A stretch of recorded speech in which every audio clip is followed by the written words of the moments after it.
Welcome back to the North American Summer Promotion Tournament. At the start of today's show, we asked you to let us know how high will LMQ finish in the North American LCS Summer Split and why.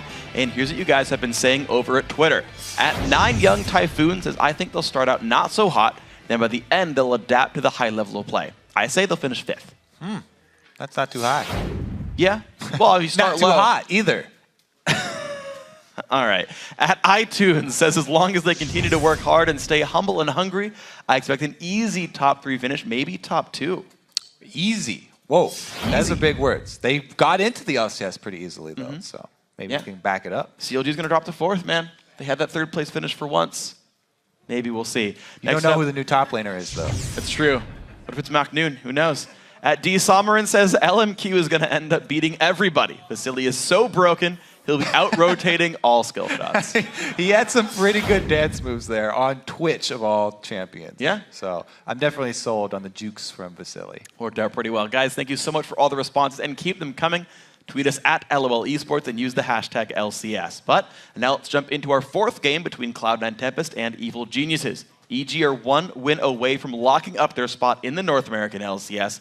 And in that last game, they were really showing improvements in their team coordination. And I got to say, Pobelter, right there, the Nidalee, played exceptionally well. Oh, there's no doubt that the Nidalee in the middle lane was definitely a big in this game. Even though it's only 1-0-4, the damage that he did to champions is all that you need to win the game. They got so many objectives off of the poke, and he was always able to escape, too. He never got caught and locked down. Evelyn coming in with only the slow, then maybe a knock-up, he still is able to get out alive. And all the rotations they made to like push up and then like, okay, Dragon's up, and they leave in time to grab it before anyone can contest. All right, I got to stop right here just because everybody's saying rotation so much. People are just killing the word. A rotation, you have to have a point that you're rotating about. So if you go from a lane and you go back to Dragon, that's a straight line. That's called a translation. It's not a rotation. A translation? You're just moving somewhere. Heck, if you move from one side of the map to the other side of the map, you can even call it a migration. I don't care, but it's not a rotation. You got to have someone else like hold the spot you were in. If like multiple people move and kind of hold the spots that were before. I'm done ranting, though. No, we're good. I Get like back to it. the game. All right, let's talk about Cloud9 Tempest, though, because we talked about the fact that their comp didn't necessarily make a whole lot of sense. And the guy I've been seeing speak the most in Champ Select, the guy holding the notebook, who else but the support, Glebe Glarbu. I'm questioning some of his calls in the end of Champ Select. So I kind of like that because not only did they lack hard engage in the last game, but that is typically an attribute that you find on either supports or junglers. And they didn't really take it from either of those positions. And he is playing the support. So maybe it's the focus of Kez tunneling on this Evelyn every time and Glebe's lack of wanting to play something like Leona, I guess. Exactly, yeah. And that's actually the champion that Afremu talked about, right? He's like one of the best supports in North America. He's like, should have picked Leona. And it's like, if Afremu says that, it's probably onto something. I feel like I trust Afremu's opinion in this one a little bit. He looks like a trustworthy guy. He is, and he's really freaking good. So he's pretty good. I just gotta say that's something I'm gonna give him some credit for. So coming into Game 4 now, I think EG have obviously shown multiple successful strategies. I think their poke comp worked very well. The analyst is talking about their team coordination being better, and you see that when the poke comp plays out. That's something that I think C9T has to play around in some way. Either you like go hardcore split push early game, whatever, and like you just like crush with your lanes and actually get a 2-on-2. Yeah. Or you find a way to deal with the strats that are coming out. C9T completely ignoring Nidalee so far has just blown me away because when I think of Vishu, I always remember his Nidalee. With him coming up, that's what he always used to play. We always used to see that. And they have not really placed much emphasis on that champion for Cloud9 Tempest. I wonder if the minigame becomes first pick Nidalee here just because we've seen the champion port, but no, they ban the Nid, and the Ziggs pick goes through because Soraka, Ryze, and Jax all get banned away from C9T. So EG actually banned Ziggs 3 times so far this series, and they finally let it through. Instant pickup here, so no surprise there.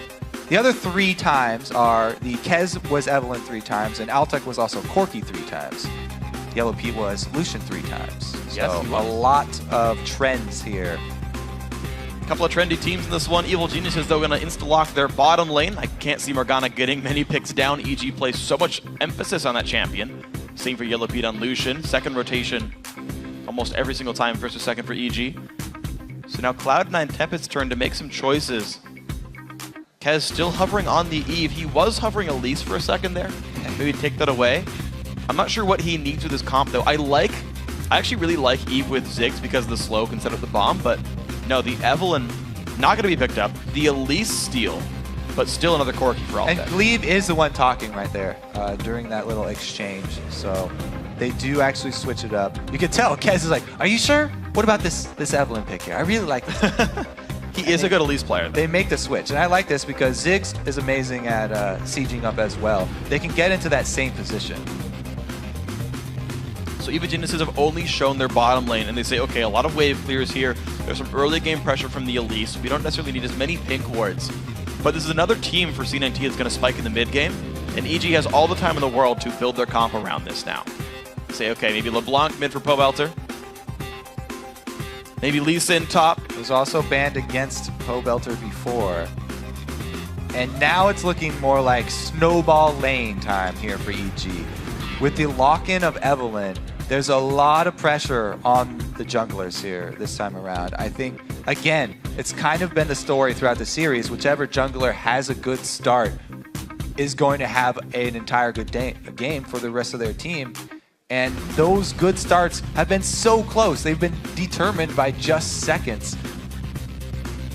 Yeah, and you know, a couple hundred units left to right to dodge a Javelin as well. Like, yeah, very, very close battles over on this one. Ziggs has plenty of damage to break Black Shields. We'll see if that comes into play here with Crepo.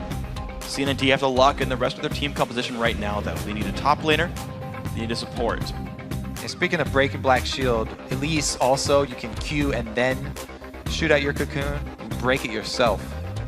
So it's actually a pretty good jungler going into a Morgana. 6 seconds to go, taking up to the last second. This is a do-or-die game for Cloud9 Tempest. And they go back to things we've seen before. Aurelia, the third time now for Yuzuki. And Thresh for Glebe. So a lot of room to make picks here with great follow-up from Ziggs and Corki, the Yordle duo. So many bombs on this Cloud9 team. They have a lot of area of effect magic damage. And some pretty good peel as well with Thresh. So nice AoE around the mid-dragon fight. But also for the third time, we get Lee Sin again for Inox. So it's been a successful champion for that player overall. He's had a pretty good run in this one. Of course, I feel like he's probably had the best overall score for EG so far. He carried game one significantly. Of course, it was a team effort overall, but he had the highest impact. Was the heavy farm, low death, giant split pusher, big damage threat that shut down Yuzuki in game 3 on his Lee Sin. Yeah. And once again, he also looks really cool when he's playing Lee Sin because he's been doing the kick and then flash. Yeah. Which, it just looks way cooler. It saves you a tiny, tiny bit of time. A little bit of time. But it's something that does take you a while to get a handle on. It just shows that he's a guy who's put a lot of time into Lee Sin. Yeah, does a very good job with this one. So the game's about to go live. Hop on Twitter and let us know who you think is going to be victorious. All right, tweet us at LO Esports and use the hashtag C9TWin or EGWin. And we'll be checking in on where the vote stands throughout the game. And game 3 actually started out with like a 50-50 vote. People realized, okay, these guys are trading games back and forth. But EG looked so controlled in game 3 in that victory. I want to know how much that vote is swayed. I'm going to guess 70-30. The first time we pull it up. I mean, EG. I think it's safe to say that this is a very close series. Everybody's been going back and forth just depending on who's currently winning the game. But when we head into each game, they've been very close votes. Yeah, well, we'll see. I think Evil Geniuses right now have shown they're a little bit more clutch. Cloud and Tempest, though, they get the Ziggs for the first time this series. They're also changing up a couple of their other champions. I want to know how deep that strat pool goes, how scary that Ziggs really is to warrant all those bans the first few times. And I will also be looking at his lane opponent, Pobelter on LeBlanc. Pobelter is a guy who has been able to single-handedly take over games. If he can get the first couple kills with LeBlanc, he will be able to roam around and extend that sphere of influence throughout the entire map. That will open up the jungle for counter jungling. It will open up the side lanes to playing more aggressive. It's really been the story for EG so many times in the LCS, if a Belter gets a good start, then they have a strong game. Ooh, EG have now set up a new plan. They're so used to C9T invading bottom side. So we finally get to see that, where you're defending one of the buffs instead of both teams invading opposite ones. The only thing is, so many teams pull this strategy where you hide in this upper cliff that every team has become accustomed to checking that cliff. And C9T do have Corki, so I would expect Altec to throw a phosphorus bomb over that wall before they actually walk into it. Now, the question is, will EG react to that, and will they still land a binding? Or will Cloud9 be able to get out of it? One thing worth pointing out, though, is that Altec has been checking the brush in the top right corner with a Q, and it doesn't come back from cooldown. He hasn't been checking the cliff? No, he's been checking that brush every time. Well, that could bite him in the butt this time around. A lot of people save it for checking the cliff. 80% chance that he will not check the cliff. 78 now. It's going up. 78 is less than 80, Freak. It's not going up. Chance that he will check the cliff. Oh, Spiderling checked it. Ah, so he still doesn't check the cliff. Larbu takes a binding, and C9 back off of that one. Interesting. That was a 4v5. They could have baited them in. EG could have taken that fight. I don't know why they didn't wait for that one. They had the perfect setup. Eve scouting, little trigger happy there. Well, he lands 2 bindings on a Glebe, though. So, hey, 100% shots here. Gets cash money for those, too. He's rewarded for his efforts. 10 gold. Cash dollars here for Crepo. And Snoopy manages to sneak through and steal the red buff. They think that they're delaying the jungle, but Snoopy has actually gone into enemy territory. What a steal. Now, can he get out? This is the exit path here. Snoopy, can he survive and exit? Oh! Solid snake. Yuzuki's going to he's going to recall back. Kez walks on and is like, I've been had! You jerk. Yuzuki gets choice. a couple of words. Good choice of words. And of course, Snoopy knows he did that too. The guy walked right on top of the ward. Confirmed jerk. Confirmed jerk. Look at that. He's not even going for his blue either. So since he smote the red so early, he's walked all the way around and he's making sure that there's no answer from Kez. Kez will not get a 2-buff start. Snoopy's going to close off the other side and take the red as well. So a 3-1 buff start is going to make some junglers angry. I know it's normally get fit with Snoopy, normally not get fit with Rage. The thing is, he spent so much time walking all the way over there. Elisa's not too far behind. She finished a little bit later, yes, but they're still level 2 right now. Even though Snoopy is, halfway there already to level 3, it's not too bad for Elise. At least the buff that she did get is blue buff, and she'll be able to clear very effectively. Snoopy doing a lot more walking. It doesn't mean he has some ginormous lead. Really, the main part about that is that there's no red buff for the Elise gank, so it won't be as effective. Let's see what we get with this one then. Early lane push, and I got to point out, how well would the 2v2 go for Cloud9 Tempest? Yuzuki and Ux splitting farm pretty closely. Snoopy getting the blue. He's almost level 4. He's going to recall back, though. So I got a freak win. Tied up. Congratulations. Thank you. Yeah, so because he did 2 red buff starts before even going and getting a blue, ran out of mana. That's why it's the early recall. That's why Kez should probably be able to catch up. See what we get with this one. Ooh, featured matchup. Let's take a look here. So far, Altec doing a good job. And Glebe very happy to be on Thresh. So many times you're very fond of pointing out that cooldown difference between Hook and Black Shield. Yeah. Glebe is one of the players that does like to abuse it. Crepo's stopping him in his tracks, though. And the Light Slinger helping as well, so he's got to be a bit careful he doesn't take too much damage. Elise looked for a gank bottom, didn't find it. Kez just backs off. He does have Machete, upgrades to Spirit Stone, so looking more for the farming than early damage. And he can't be sure if there was a ward down there or not, because Glebe showed, he gave away that they're obviously going aggressive for some reason by moving up as Thresh. Gave away a tell that there was probably somebody coming, so the EG bottom lane does the right thing, backs off. Hook dodged, and the Black Shield's there. All right, so the cooldown for Black Shield might bite them, but they are shoved into turret too, so they're already playing very defensively. Yeah. Shouldn't be too big of a problem. At this rank, it's like a 2-second cooldown difference anyway. That pink ward as well was replaced by one from Snoopy. So EG have claimed the pixel bush on the north side for themselves. And the early recall. No, okay, Yuzuki was messing with me there, but the teleports are about back up from cooldown in the top lane. And I want to see how the early buys go. Right now, though, Inox heavily winning the matchup. He's up 15 minions, Lee Sin versus Aurelia. Yeah, both solo lanes for EG are bullying their lanes. They're doing a great job. It's the bottom lane that's really lacking in the lane phase here for EG. But Snoopy's here to defend it, walks into the brush. He knows there's no pink ward there. He checked it to see he wasn't spotted. He'll check Tri-Brush as well. Knows he hasn't been seen on the way through. And here comes the flank. Let's see if they can actually pull something off. This all depends on the binding. If he doesn't land the binding, then it's just damage for me. If he does get it. Binding lands on a Glebe. Big damage there. He does have flash still. Burns the summoner heal, does not land a hook though. Looks like C9T get away, but they lose one summoner for it. Potion burn Kez in the wings. But they won't find anything. It only relieves a tiny, tiny amount of pressure on the bottom lane, though. All it's really going to do is force Glebe to play further back, because Altec is still 100% safe. Not only does he have a lantern, but he also has the longest range dash with the Valkyrie. Glebe again, though, getting hit. Crepo's on point. Crepo's hit like 4 or 5 bindings now onto Glebe, though. His Morgana is super on point. Glebe, unfortunately, not dodging. That's not a good thing. He's out of potions now, so the health bar is going to stay low.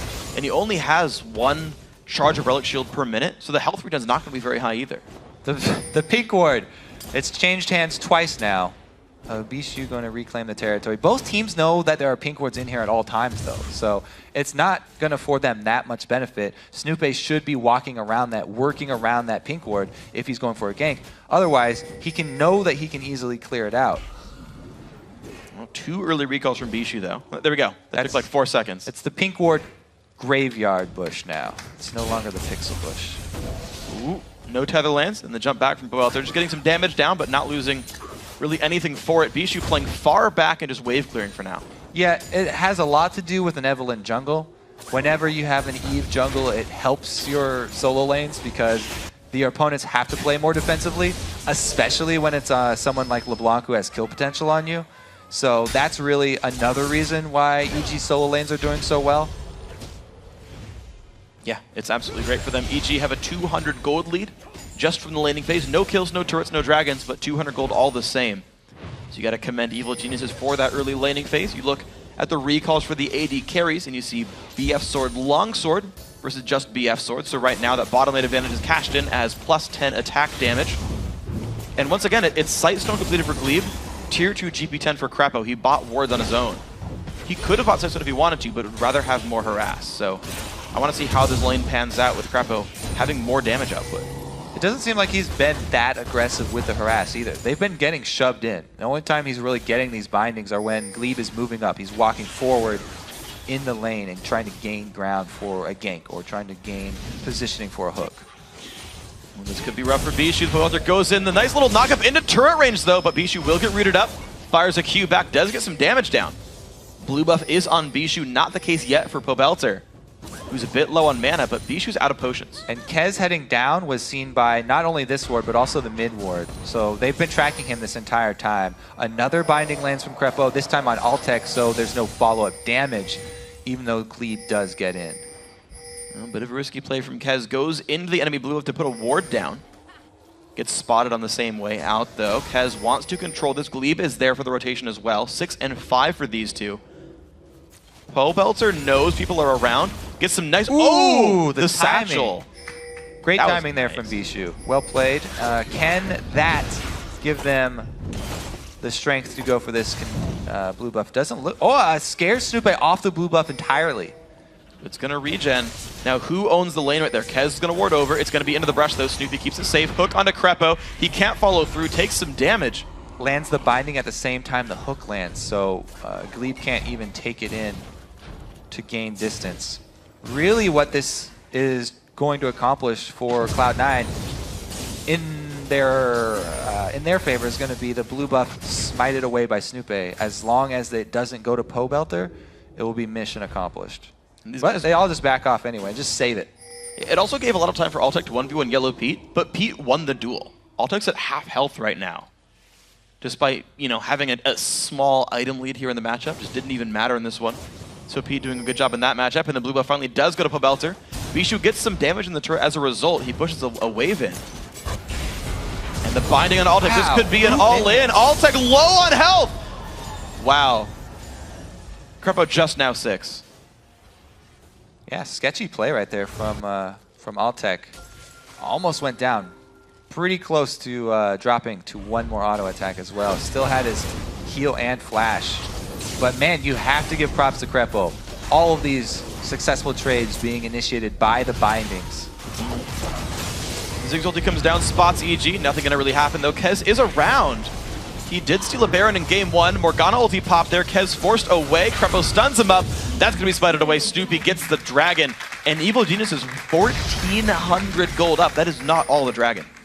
And that dragon, again, it was because of Crepo landing the binding and getting that favorable trade on Altec, them forcing him out of lane. Only reason that EG could force that dragon. Another all-in attempt right there. Pobelter does not land the chain. Bishu gets away. Inox has a Tiamat. And he's maxing E, by the way, 2 points in Q. So a high damage build here to try to push around the Aurelia. Only 1 point in Safeguard and Iron Will. Yuzuki has recalled and teleported back to lane for a Phage.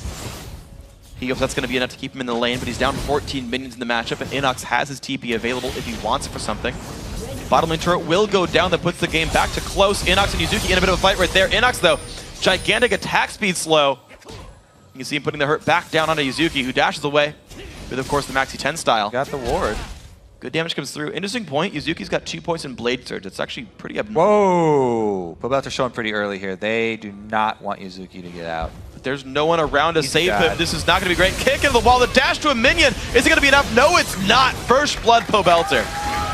So bottom lane turret, everyone committed down there for C9T. Meanwhile, everybody else moving up to the top lane for EG. So it is another trade.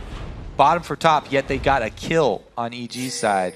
And the first blood going to give them a pretty good gold lead to add on to the extra CS lead that they already had. This is wonderful now for Evil Genius's 2.2 thousand gold ahead right here. The fact that Bishu got some more minions on that one didn't really matter. Pobelter goes in for Kez. He gets binded up. Big damage going to come through. Satchel Charge comes down as well. There's the Evil. The more harass comes down, plus Ignite. Kez will get away. Looks like no damage coming back for C9T, so. Yeah, a lot of C9T ultis burned and not a lot of damage given out, actually. Bishu only hitting 1 with his ulti. And the Thresh box going to be down as well. That actually signals all of EG to say, hey, they have no more defensive ultis to clear out any of these waves. Everybody come mid, we're going to shove this one down. And here we go, the pressure down in the mid turret with no one to defend, down to half HP, and all of EG are actually there. All 5 made it to the mid lane in time. Turret goes down, the re-engage. Kez, he goes down to the Kolik. At the very edge of it, Yuzuki forced to flash away. 1 hit from dead. The Summoner Heal keeps him alive. Now it's Crepo, a bit overextended, but the stun, the bind out of Altec. EG get out. And everybody lives. What a huge win for EG. Great job reacting to the early use of those 2 ultis when Kez got caught. And they get a huge, huge objective out of it. So much momentum to be gained from mid turret going down. Now they can start getting those wards in the jungle deep that they want. So here we go, the ward game. Gonna start out a little bit here for Evil Geniuses. 2 outer turrets are gone. What now can they own? Neither team has had a hard time closing the game out from an early game lead. Any significant early game lead has resulted into a win so far this series. So Evil Geniuses have to be poised right here. As long as they can keep the nerves under control, which I believe they can as an experienced team, they'll be in good shape. Blue buff goes to Bishu. No buff steals really have happened so far this game. Pobelter does try to own the pink ward. Kez gonna get the stun. Ooh, yep, the ward over the wall. Whoa! Nice. Sneaky. Also very confident because he is going back into enemy territory. No further wards. It looks like it's going to be fine for him. Completely great play by Evil Geniuses. Altec holds a 30 minion lead, but that is really the only winning matchup here for Cloud9 Tempest. And they're slowly losing control of this game. I know they were criticized for not really having any big playmaking moves. They kind of waited for opportunities to be presented, and EG aren't really presenting opportunities. So I wonder if C9T can do something to get themselves back into this game. Yeah, and C9T, the analysts were talking about, yeah, they want to bring EG down to their level, down to the solo queue mentality, down to standard lanes. Yet EG in the standard lanes win 2 out of 3 and get a really big advantage from the top side of the map. So it actually works out in their favor. And they were even able to secure Dragon with the weak bottom side. Into the mid turret now under fire. The teleport coming in to flank. Kez stuns early. And Inox goes in for some big damage. Kez at half now. Bijou forced to jump the wall, but he still gets rooted up. He's going to go down to a kick from Inox. The binding onto Glebe again. Krepo gets the kill secure for that one. Kez in a bad spot trying to fight Inox. He's going to go down as well. The solo kill makes it 5-0 Evil Geniuses. Pobelter and Inox are very confident in their assassin play right now. Both going heavy damage dealers, both having good starts. And oh, another catch! And Yuzuki goes down as well. Altec can't save the team. More picks. The bindings for Krepo. I wonder why they even banned the champion, because Krepo's Morgana is great. Well, we see why Cloud9 were banning against EG in their games, so. They were? I believe they were. Okay.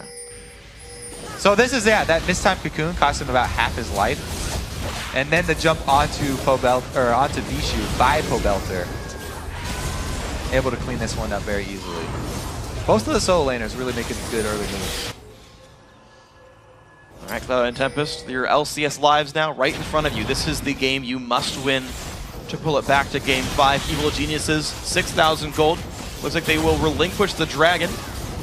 Let that go C9T's way, but Evil Geniuses happy to play reserved, a little bit smart with this one. 5,000 gold puts them ahead. They can give away small leads as long as they make the right choices here. Yuzuki forced back. Pobelter's very scary. Going to be adding Deathfire Grasp in pretty soon, is my guess. We're going to see now the standard bookkeeping right now done by EG. Inox in the top lane, killing away minions, making sure the wave is ready for a push if they want it. EG send 3 to 4 mid lane. They'll be ready to rotate near the blue buff if they want to. That will be coming up fairly soon, I think. Bijou's blue buff is gone, meaning that will be soon. So you talked about early leads translating into convincing victories for both teams throughout this match. It's now EG's turn to actually finish it out. There's some damage on the Yuzuki. Nope, not going to go for much more here. Binding, almost. Lantern in hook, not going to go for Krepo. Did make a Black Shield himself, but not a big deal. Evil Geniuses start the top lane siege. Bijou goes mid lane to wave clear, but EG don't care about that one too much. Yulapido hold it, keep it pressured. He knows he's under no risk. All right. You're right, by the way. Yeah. They were the ones banning Morgana. And because they know the power of her. Yeah. Krepo knows if you land all the bindings, you get a huge advantage. Even when they were losing that bottom lane, they did not die in the lane. So they were able to wait it out for the rest of the team to really come down and swing it around for them. And now, Pete's got 2 kills. He's getting solo tower kills. Got the local gold there. So he's caught right back up to Altec. And EG are looking very, very strong. As you can see, the viewers agree. Do agree. Smart people watch LCS, I gotta say. Yeah, 0-6. Yep. And they're winning the league. They're winning the game. They might get their way back into the LCS with this one. Yellow Pete is just going to keep doing some wave from the bottom side, get some solo farm. Takes his time with this one and not using too much mana to clear, but making sure he's getting his golden experience. Trinity Force will be done fairly soon for him. Kez and Bijou will manage to claim the blue buff. So for all of EG's sieging and map control, they're still not resting control of buffs just yet. They're just getting pressure on turrets and taking dragons. So not pushing in hyper aggressive just yet. So it's really a pick-heavy team for EG.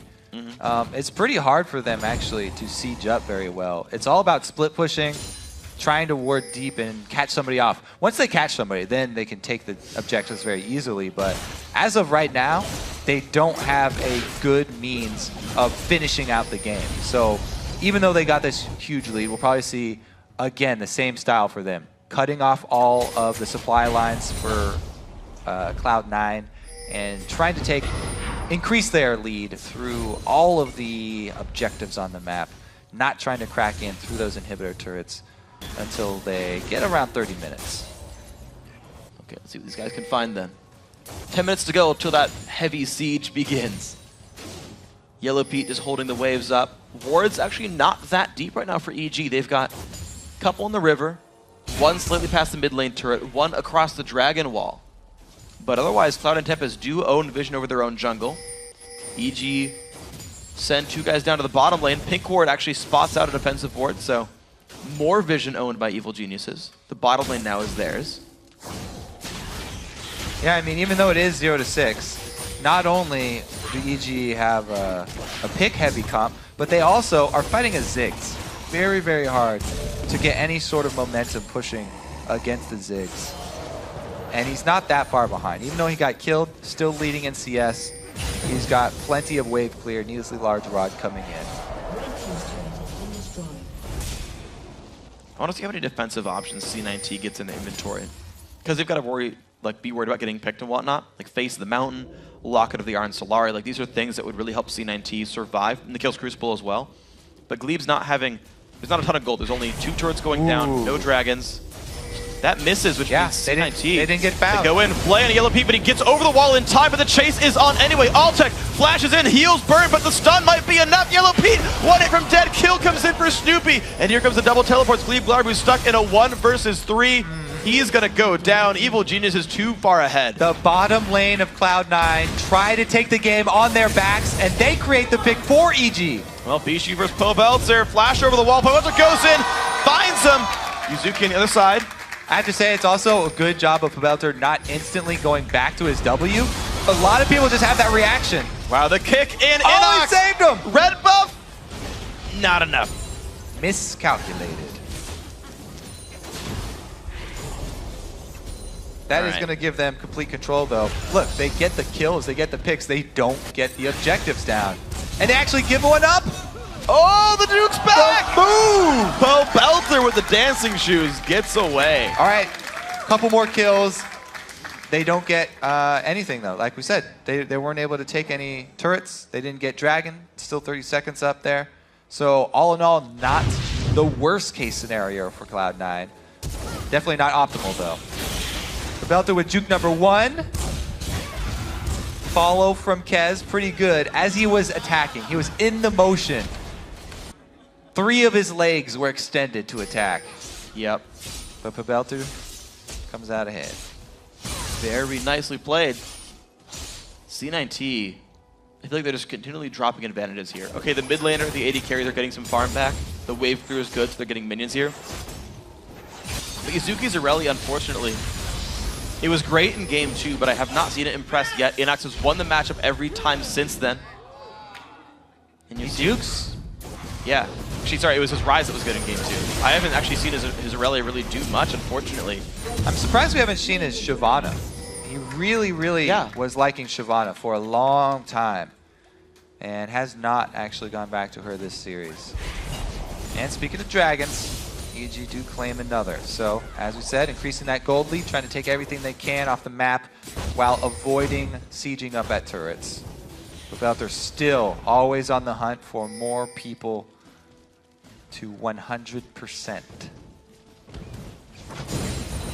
Altec is next target, and he burned all his summoners on that last little bush camp maneuver they tried to pull. You can tell he's playing very defensively, though. Oh, and he misses all the CS! All 3 ranged minions, because he was worried about LeBlanc. For good reason. Pobeltzer hits the ward, shows his disdain for vision, and walks away. Crabbo loves vision, though. He's got a sight stone, puts a ward down. Also helps to secure the blue buff here, so Evil Genius is continuing to be in control. Altec forced away. Managed to dodge some of the skill shots there. Keeps himself nice and safe. Yeah, he got hit with that Deathfire Grasp. We're going to see now Evil Genius is setting up now around the Baron area. Cloud and Tempest getting rid of what they can. Pobeltzer, though, continue to own the bottom lane right here, playing very much by himself, controlling the bottom lane. C9T making their way back up to try to get that one to happen. Snoopy on the flank. Those could be bad for C9T. Here comes the engage. Box comes down. In the back lines, Bishu gets exploded. Glebe Glarbu goes down as well. There's their two Perfect picks. fight. And they're turning their eyes towards Baron already. The jungler's still up. This could be another miracle steal for Kez. He's going to have to get a little bit closer, though. Yeah, Smite not exactly global range here. Evil Genius is getting ward control over the wall. They're looking for where could Elise come from. The damage coming through, though. 4 men hitting it. Krepo playing defense on the other side for now. You're going to see Baron still taking more and more damage. It's going to get exploded. There is Baron Nashor going to Evil Genius's Altec. Just taking Wolves. It's all he can do to do anything in this one. Mid lane gets swept away. Nothing taken for C9T as a result of that. Yeah, so we do see some action. The slower game, the methodical game from EG. Trying to take everything that's not a turret. They finally do get that pick they're waiting for. Actually claim 2 and secure the biggest objective of all. Well, second biggest, second to the Nexus. Now, even with Baron, though, I'm interested to see how this siege will go. Will they go with a split push here and try and have Inox draw people away, then go for a dive? It'll be slow work for them, even though they have such a commanding lead. We'll see how they pull it off. Inox has ridiculous damage, though, so anyone who goes up against him is going to have to be worried. Likewise for Pobelter. Well, then, let's see what they do with this one, because the Baron buff on Evil Geniuses still makes them the stronger players on the map. Of course, the kill lead doesn't hurt that one either. Crepe Elixir's Morass won't find it, puts a ward down, though. Evil Geniuses, they've taken pretty much all the objectives they can that aren't turrets now, so they gotta kind of start looking for them a little bit. They've been scouring this map, looking for any piece of gold they can find that's not protected by a building. They're gonna have to crack that egg one day. Inox looking for some damage. Gets a whole bunch. Yuzuki down to about 2/3. He can sustain back up, but it's not the ideal situation for him. Looks like Inox owns the lane right there. Put some very serious damage down. That's going to be his turret.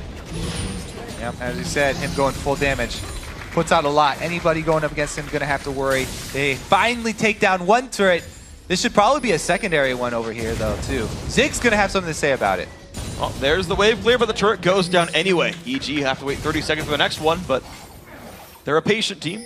They're not going to mind that too much. Then pink wards come down. Inox tries to take over the top lane. Yuzuki certainly can't really fight back. That turret's down to 2/3 right now. So both sides of the split push are gaining ground for Evil Geniuses. The money and the Baron buff are just too much to overcome. Always got to keep your eyes out for those bindings as well. Anytime one of those lands from Krepo, EG jump on it. Well, we'll see where they hop to next. Inox got that top turret at half health, too. Pobelter hits. Yep. That's the right play. You jump over the wall, hit the turret twice, or the ward twice, hop back out. Oh! The flash kick! Yuzuki has to flash to the wall. He will stay safe, but that was a nice move by Inox. Another nice kick flash, Inox, and they also gain some damage down bottom. This should be top inhibitor exposed now. Just what they needed. Ooh. Glebe forced him summon or heal himself, actually, to keep himself safe. Top lane inhibitor turret goes down. Kez and Yuzuki want the fight. They push back Snoopy. They go in for Inox, but Kez took gigantic damage. He gets sniped in the back lines. The safeguard back. Inox is safe after the kill, but they get one back. The Ziggs bombs are helping. Snoopy flashes. Hexdrinker's on. Yuzuki does not chase that one. So they call off the chase, but they lost only one inhibitor. Another snipe from Pobelter. They only lost one inhibitor, but 2 inhibitor turrets gone down. Now we do not have to play that waiting game anymore. There's so many options for EG. They have successfully accomplished their split push. And Snoopy will take away the mid lane wave, and heck, Dragon's up in 10 seconds. So Evil Genius is completely in control right now. They'll take the recall, they get the health back up. No rush there. Let's watch that fight again, though. All right, so they started off on Inox. He's focused on the turret, so that's why they feel comfortable just going straight into his space. And then his Hydra damage actually doing a lot of work on both of them. The Q is still there. As anyone playing against Lee Sin, you never want to flash when the Q is still on you. And Inox does take the ride, gets the kill. So they answer 1 for 1. And of course, Bishu going to the top lane, making that a 3 versus 4 in the bottom. Means Pobelter has no one to stop him. He picks that one up, so. Cloud9 Tempest, unfortunately for them, no one's got a very impressive score. You've only got 2 kills on the map. You've died 13 times. EG giving up very, very few advantages. Even Inox dying was a positive thing for EG because it gave them control over the bottom side. I haven't seen a single major mistake from these guys. Also, they have a tremendous number of Trinity forces in this game. Must be why they're winning. So it's actually dead even then, yeah, according to Freak stats. But they got theirs slower. Inox just bought one for style, though. That's normally not part of the build. Well, it gives them that much more burst. You saw how much burst he already had on Yuzuki? Yep. He took it to about half. Yes. And that was even without the ulti. So Inox knows the secrets now. Inox looking for the burst Lee Sin. High impact here. He's barely got any tank stats. You actually don't often see Last Whispers on Lee Sin's because you need the tank stats, but EG are so focused on playing split push and never running a dedicated team fight. All Inox cares about is the 1v1. And it's working completely. 4-1-1. Another great score. It also gives him the ability to just throw one attack at a structure and take a lot more damage off of it. Oh, yeah. If he can empower his attack first. Whoa! He's burning. Is it burning? Summoner heal comes out that was actually required. He had 1 tick left in Ignite. Yep. So good coordination there. Kez letting his team know he did need the heal. But top inhibitor now under fire. This will be another one falling down. EG so much in control. No one even tries to stop them. The bomb hurts a bit. Glebe not going in for a pick just yet. Ward over the wall. And the ward goes down. EG can taste the next split of LCS right now. They are so close. One more inhibitor turret to go. And that's all that stands between them and the Nexus that will guarantee their jobs for one more split. Here we go. Mid lane about to be under fire. Hook not going to land. Pobelter goes in. Big damage on a Glebe down to half HP. They disengage once again. Evil Geniuses. This could be the push that puts them back into the North American LCS. Is there a miracle here for Cloud9 Tempest? Can they somehow turn this game back? Baron's up in 4 seconds. Home guard's there on Pobelter. He's going to make his way back down. Looks like another global objective steadily going EG's way. Never giving any room to come back. EG actually, they go for the bait at Baron, not for the actual kill itself. They should probably be rushing this. They see everybody down. Altec's in the very bottom lane. They just see Aurelia coming up. They should definitely have the confidence here, and they do start it up. Down to half. Just kind of recalls coming in from Cloud9 Tempest. This will be the Baron. Evil Geniuses now with Baron number 2, 33-33 in the game. And here we go. Most of them have recalled once before. They could go for another one just in case. But the mid lane's the target. Bottom inhibitor has respawned. There's no minion wave there for them, though. Kez not in position to defend. Must recall now. EG. Look for the binding. It lands. Wave clear is going to be okay from Ziggs. Top lane getting pressure just a little bit. EG want to make sure everything's available to them. The minion waves, you want them all going towards C9T's base. I just want to see what Pobelter's next target is, because he's come so close to assassinating multiple people. Everybody's got to stick on their toes. Actually, Inox could do it too. Big damage comes in. Bishu stays alive, and the jump back despite the satchel. Hook comes in onto Crepo. Bishu needs to heal. He has home guards. He'll get back in this fight, but the bottom inhibitor is going to fall. EG once again have 2 inhibs down. Binding is dodged. Mid lane is available for these guys if they want it. But minions are still flooding into the base right here. It is mid lane the target. They really want to take down that last inhibitor turret. They're knocking at the doors of Cloud9 Tempest, and they're knocking at the doors of the LCS. Them taking this amount of time, though, is giving C9T room to farm minions, catch up in levels and gold. It's a long road. The EG taking a lot of time. Snoopy going to keep pushing the bottom. Now Bishu takes big damage. He gets away, though. Ignite and DFG are down. There comes the culling and big damage hook onto Inox, though he is squishy. Ooh. He's gonna take a bunch of damage, but the heals keep him safe. It's a 1-for-1. This could be the fight. Altec goes down. Snoopy's in the front lines. He's chasing in. 4 versus 3. Inox the Martyr goes down. The rest of the team should be able to clean up all of these buildings. They have no minions. Actually, they're gonna get scared off by the inhibitor turret. Cobalt has a dash away. Yellow Pete's gonna take aggro. That will be the turret now. 9-2. Plus a turret, plus a kill. Evil Genius has found more to put them ahead, but they will back off this time. Cloud9 have a small amount of breathing room, but there's nothing for them to answer with. So really, they're just waiting and dreading the next push from EG coming down the line after having purchased, after all of that global gold they just secured with their prolonged siege. It's going to be very, very hard for Cloud9 to come out. Cobelter, the initial burst onto Vishu doesn't take him out of the fight, and then Inox, he has no tank stats, as we said, but all the heals coming in, doubling up on him. He lasts pretty long enough for the rest of the team to take out the main damage source. Altec goes down. That's basically the team for C9 crumbling. The Mikhail's on top of the double summoner heal. Gave him a lot, but now there's a Warmox on Inox, so that'll be harder to kill. Guardian Angel came through for Yellow Pete. Plus the Yomu's Ghost Blade. Yeah, I just passed right over it. Yeah. I didn't even want to see it. Don't even know what you're talking about. Double GAs. All right, this last fight is gonna go. Yeah, I don't see EG losing that fight. There's almost no way. But man, he has to find a way to do it anyway. 18,000 gold down. Look at the faces on the Cloud9 members. They are not giving up. They're still talking. There's still communication. Fighting till the bitter end. Well, top inhibs respawn. Mid inhib is opened though. The only turrets left on the map for C9T are in front of the Nexus. Evil Geniuses taking a bit of time with this one. Baron buff still on for a little while longer. Locket did come through for Crepo, by the way, so he's got a shield there for the team. There we go, inhibitor down to half HP. Binding comes through. There's the engage from Snoopy. Gets locked up a little bit. The dive in from Inox. Poether deletes one from the map. Thief Glarbu's gone.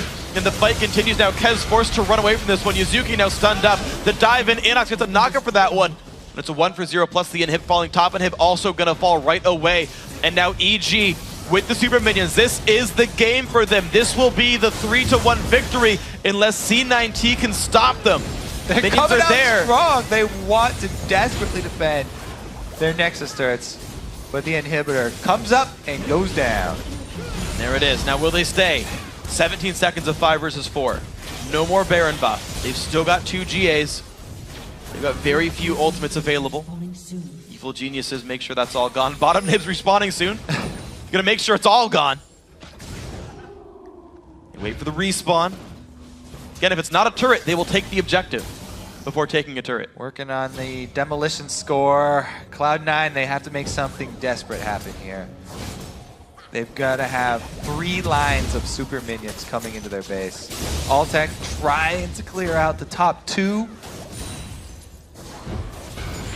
Finding on a Kez. Culling comes down. Kez will dodge most of that, though. Bombs come through. Altec down to half HP. There's the engage one more time. Snoopy, big ulti. Yuzuki, he's going to go down. Crepa will get away with this one, actually, and it's going to be Kez falling now. 5 versus 3, the game-winning push. Altec gets deleted. Thief Glarbu's got nowhere to go. This is the game. Evil Geniuses with a 3-1 score are back in to the North American LCS. Congratulations to EG. Well deserved. There's the hugs, the cheers of the fans, the smiles on their faces. Very much earned by these guys. They said they'd win when it counts. They did that. They dropped a single game. They said their eyes were towards Worlds.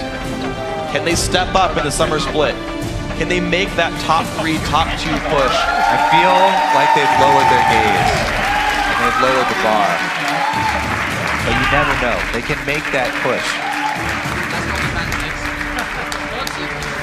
I think one thing for EG was it took them a while to get the team together. When Pobelter and Inox first joined, they were trying to find how do we play this? What do we do? I think Inox showed up gigantic in this series. His Lee Sin was amazing. Constantly won his lane. Was always a big split push threat. That was one of the points I thought that required the most gelling for EG, was making it work with Inox. Here it did work. By the end of the season, it was working. Their communication has improved significantly. Yeah. EG definitely have gotten better since they joined the split. I think it will go up for them some more, but they've got that second chance now at succeeding in their split, making their way in the summer. God, Kobe. Hurt myself. Yeah, good job. So, Evil Geniuses, right? 3-1 score, great play. Cloud9 Tempest, now the first team to... Interestingly, so in Europe, all 3 teams stayed. In North America, LMQ took down XDG, but Cloud9 Tempest could not take down Evil Geniuses. Next up is going to be another one. Complexity Black versus Coast. That's going to be one that's kind of interesting. If you kind of follow the pattern of, if it's a stronger LCS team versus an arguably weaker challenger team, Coast got to feel good about this one. But at the same time, of course, that's the matchup you still have to play, right? It's a best of 5. You've got to come in prepared properly. You've got to have the strats there. You've got to have the champions there. You've got to have your opponents known properly. Evil Geniuses seem to know it. All right, let's take one last look at this game. We've got to replay the 16-minute mid-lane team fight. Let's roll this one through. So this one started off with the teleport down bottom. And Bishu actually jumping away, doing everything he can to get away from Pobelter. But the extendo chain gets the proc to come off, and they're able to clean up. Again, the mid-lane team fight turning this one around. This was the first half that we didn't get to see the first time around. The bottom half was Inox just destroying Kez. Yeah. And that's the individual plays. Like, that was the team composition for Evil Geniuses, is Pobelter's going to be on LeBlanc, Inox going to be on Lee Sin, go make some plays. And they did. They made awesome plays the entire time, and they just kept getting advantages the entire way through. Guys, be sure to share your favorite moments from today's games by tweeting at LOL Esports and using the hashtag LCSBigPlays. Because there are some great ones. There's some good flash takes. Some of them turned around. Some of them, were defended, to be fair. But I got to say, Evil Geniuses, they earned their spot back in. Right? No one can say they didn't. They got the 3-1 victory. I think they played very well. Among the best I've seen them play overall this year.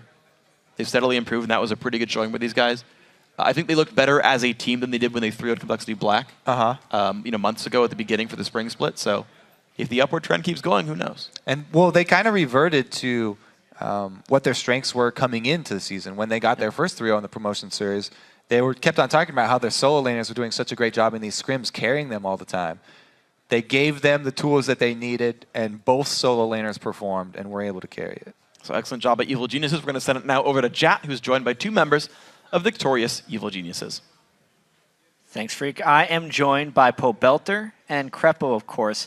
You guys, second promotion tournament, domination, really. Why are you so good in promotion tournaments?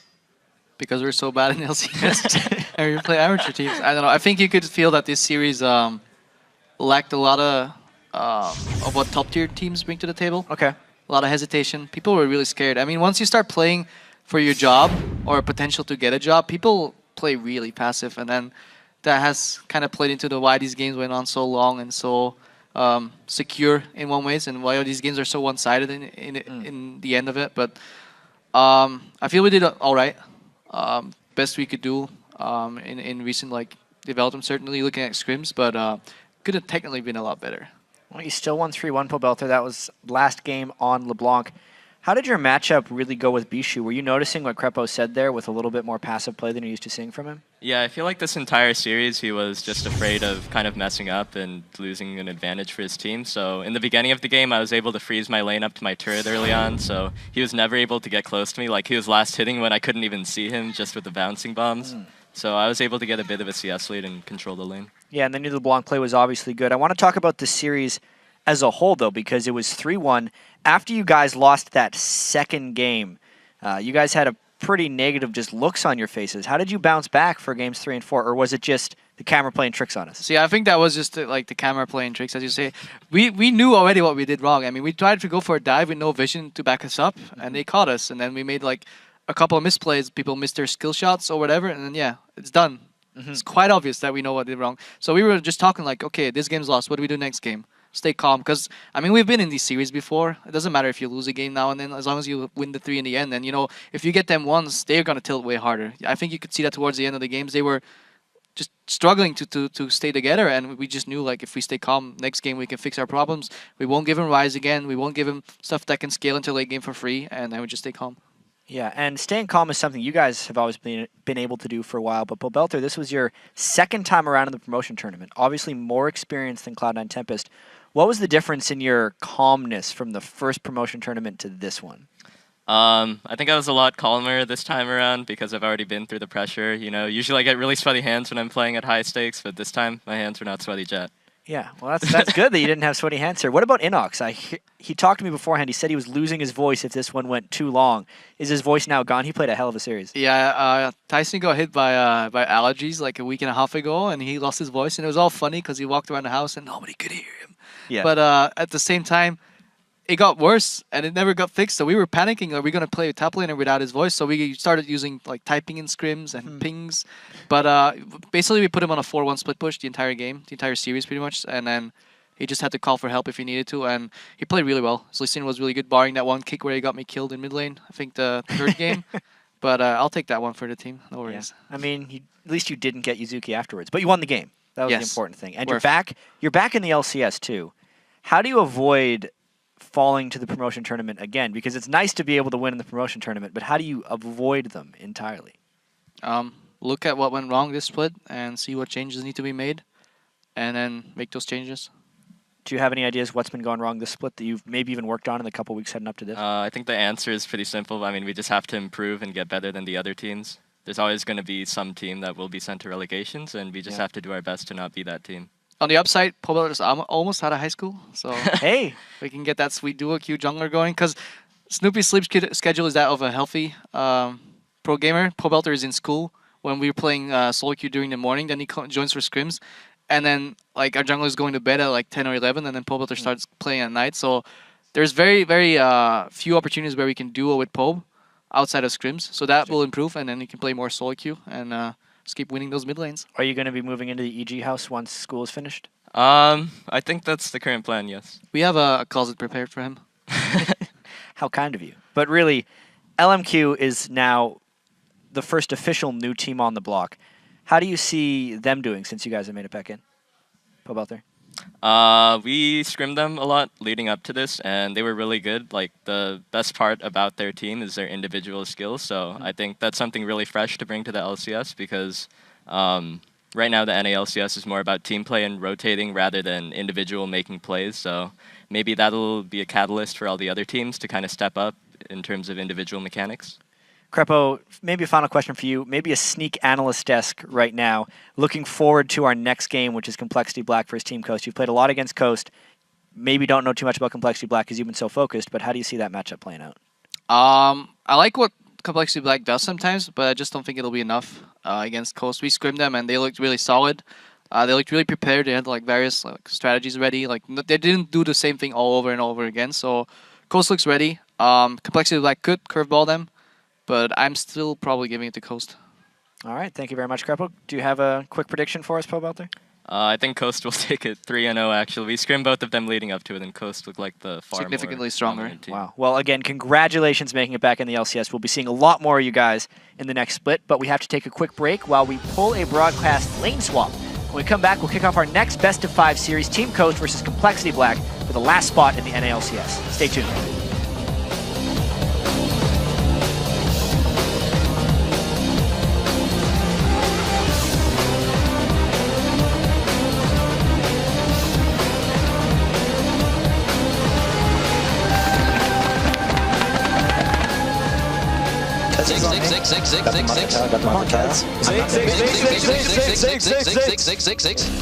Nice. I'm not trash. I'm there in 10 seconds. I got him. Finish him off. Siege. Nice. Ooh, Dyson. Nice. Nice. This is it. Play on a yellow Pete, but he gets over the wall in time, but the chase is on anyway. Altec flashes in, heals burn, but the stun might be enough. Yellow Pete, one hit from dead. Kill comes in for Snoopy, and here comes the double teleports. Leave Glarb, who's stuck in a 1 versus 3. He's gonna go down. Evil Genius is too far ahead.